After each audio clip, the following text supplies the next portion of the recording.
नीट paper फुटीच्या पार्श्वभूमीवर राज्य सरकारने आता खासगी कोचिंग क्लासेसवर कडक नियंत्रण आणण्याची तयारी सुरू केली आहे। कोचिंग क्लासेससाठी नव्या नियमांचा मसुदा तयार करण्यात आला असून या नियमांमुळे क्लासेसची वेळ, शिक्षकांची पात्रता, फी आणि जाहिरातींपासून ते सुरक्षेपर्यंत अनेक बाबींवर निर्बंध येणार आहेत।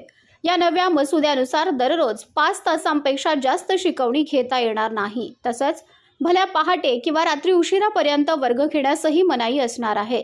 विद्यार्थ्यांना आणि शिक्षकांना आठवड्यातून किमान 1 दिवस सुट्टी देणं बंधनकारक असेल।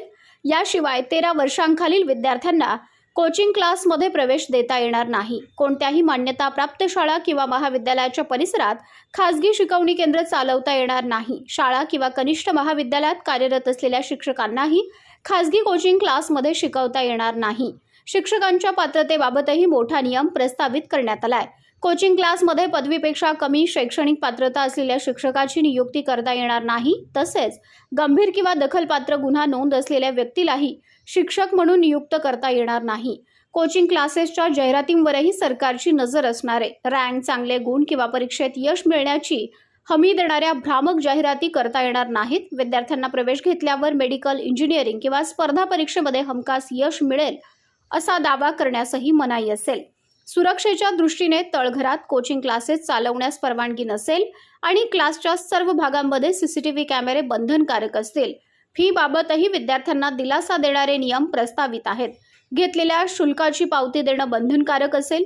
ठरवलेल्या शुल्काव्यतिरिक्त इतर कोणत्याही कारणासाठी अतिरिक्त रक्कम आकारता येणार नाही। एखाद्या विद्यार्थ्यानं अभ्यासक्रम अर्धवट सोडल्यास उर्वरित कालावधीच्या शुल्काचा प्रमाणानुसार परतावा 10 दिवसांच्या आत द्यावा लागेल।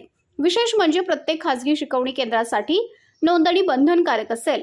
अनेक शाखा असतील तर प्रत्येक शाखेची स्वतंत्र नोंदणी करावी लागणार आहे आणि नोंदणीचा कालावधी 3 वर्षांचा असेल। आता सर्वात महत्त्वाचं म्हणजे नियमांचं उल्लंघन करणाऱ्या क्लासेसवर मोठी कारवाई होऊ शकते।